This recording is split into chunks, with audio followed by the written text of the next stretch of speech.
இன்றைக்கி உங்கள் எல்லாரையும் சந்திப்பதில் மிகுந்த மகிழ்ச்சி. இந்த வாரத்தில் கர்த்தர் உங்கள் ஒவ்வொருவரையும் ஆசீர்வாதமாக நடத்துவாராக. அநேக நேரங்களில் நாம் வாழ்க்கையில் எதிர்பார்க்கிற ஒன்று சமாதானம் தான்.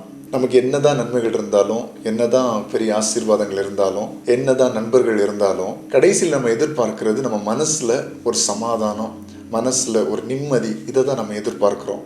ஆனால் அநேக நேரங்கள் அது நமக்கு கிடைக்கிறது இல்லை. என்ன செஞ்சாலும் சரி, எங்கே போனாலும் சரி, எங்கே வேலை செஞ்சாலும் சரி, எவ்வளவு சம்பளம் வாங்கினாலும் சரி, எவ்வளவு நேரம் நண்பர்களோட செலவழித்தாலும் சரி, எவ்வளவு நேரம் நம்ம வெளியே சுற்றுலா போன்ற இடங்களுக்கு நம்ம போனாலும் சரி, எவ்வளவு நேரம் நமக்கு பிடிச்சவங்க கூட பேசினாலும் சரி, நம்முடைய இருதயத்தில் ஒரு சமாதானம், ஒரு நிம்மதி வருகிறது இல்லை.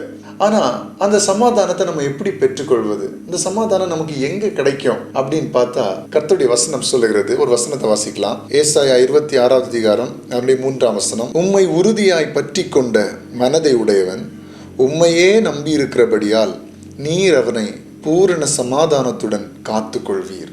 வசனம் சொல்லுகிறது, ஆண்டவரை நம்ம உறுதியாய் பற்றி கொண்டு அவரை உண்மையிலே நம்ம நம்பி இருந்தா நம்மை ஆண்டவர் பூரண சமாதானத்துடன் காத்துக்கொள்வாராம். ஏதோ கொஞ்சம் நிம்மதி, ஏதோ கொஞ்ச நேரம் நிம்மதியாக இருக்கிறோம், இல்லை மற்ற நேரங்கள் எல்லாம் கஷ்டப்பட்டுட்டு இருக்கிறோம், கொஞ்ச நேரம் சமாதானமாக இருக்கிறோம், மீதி நேரம் எல்லாம் வேதனைப்பட்டு இருக்கிறோம். அப்படி அல்ல. நம்ம ஆண்டவரை உண்மையிலே நம்பினா, அவரை உறுதியாய் பற்றி கொண்டா, உறுதியானா ஆண்டவரை நீங்க எனக்கு போதும், உங்களை தவிர இந்த உலகத்தில் எனக்கு வேற நம்பிக்கை இல்லை அப்படின்னு சொல்லுகிறது தான் உறுதியாய் பற்றி கொள்ளுகிற ஒரு தன்மை.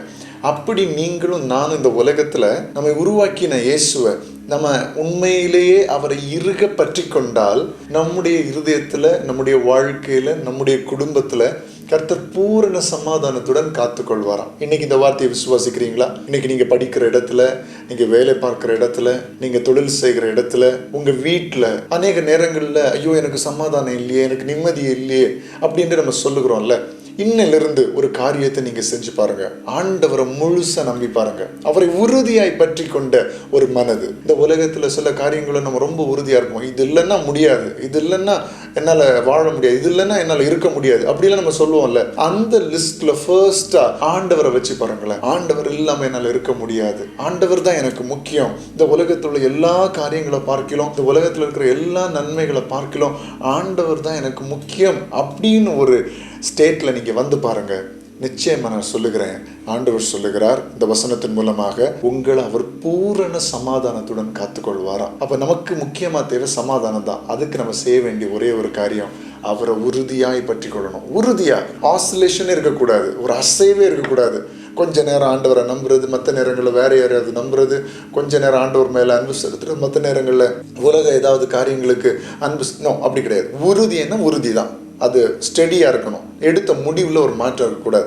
இன்னைக்கு இதை கேட்கிற நீங்கள் இந்த வாரத்தில் எல்லா சூழ்நிலையிலும் ஆண்டவரை உறுதியாக பற்றி கொண்டு அவரே நம்பி பாருங்க. கர்த்தர் உங்களுடைய இருதயத்தில், வாழ்க்கையில், குடும்பத்தில் பூரண சமாதானத்துடன் காத்துக்கொள்வார். இந்த வசனத்தை வைத்து நம்ம எல்லாரும் ஜெபிப்போமா? எல்லாரும் சேர்ந்து கண்களை மூடி நாம் ஜெபிப்போம். அன்பு நல்ல தகப்பனே, இந்த அருமையான வேலைக்காக நாங்கள் நன்றி செலுத்துகிறோம். உம்முடைய வசனம் சொல்லுகிறது, உம்மை உறுதியாய் பற்றி கொண்ட மனதை உடையவன் உண்மையே நம்பி இருக்கிறபடியினால் நீர் அவனை பூரண சமாதானத்துடன் காத்துக்கொள்வீர் என்று.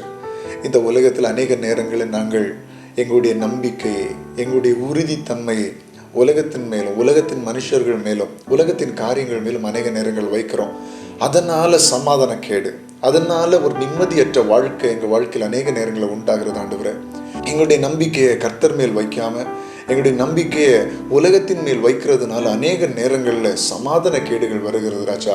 இன்றைக்கு ஆண்டவரே, இந்த உறுதியான பற்றி கொள்ளுகிற ஒரு தன்மையையும், உண்மையிலேயே உம்மை நம்புகிற தன்மையும் நாங்கள் உங்க மேல வைக்கிறோம் இயேசுப்பா. உண்மை நாங்கள் முழுவதுமாக நம்புகிறோம். எல்லா சூழ்நிலையிலும், எல்லா நேரத்திலும் நாங்கள் ஒருவேளை இந்த நேரத்தில் ஏதாவது கஷ்டத்தின் பாதையில், வேதனையின் பாதையில் போய்கொண்டிருந்தாலும் அதன் நடுவில் நாங்கள் உண்மை நம்புகிறோம், உண்மை பற்றி கொள்ளுகிறோம். அப்படி வசனம் சொல்லுகிறது, நீர் அவனை பூர்ண சமாதானத்துடன் காத்துக்கொள்வீர். இன்றைக்கு இந்த வசனத்துக்கு கீழ்ப்படிந்து யார் யார் உண்மை உண்மையாக நம்புகிறார்களோ, உண்மையிலேயே உண்மை உறுதியாக பற்றி கொள்ளுகிறார்களோ அத்தனை பேருக்கும் இருதயத்தில் இப்பொழுதே ஒரு சமாதானம் உண்டாகட்டும், இப்பொழுதே ஒரு நிம்மதி உண்டாகட்டும், இப்பொழுதே அவருடைய இருதயத்தில் இருக்கிற பயங்கள், கலக்கங்கள் எல்லாம் மாறி போகட்டும். சமாதானத்தோடு காத்துக்கொள்ளுங்க. இந்த வாரம் முழுவதும் உடைய பிள்ளைகளுக்கு சமாதானமாக இருக்கட்டும் என்று சொல்லி ஜெபிக்கிறேன். ஆசீர்வாதமாக நடத்துங்க. தாழ்த்தி அர்ப்பணிக்கிறோம். இயேசுவை நாம் ஜெபிக்கிறோம். ஜெபங்கள் நல்ல பிதாவே, ஆமென்.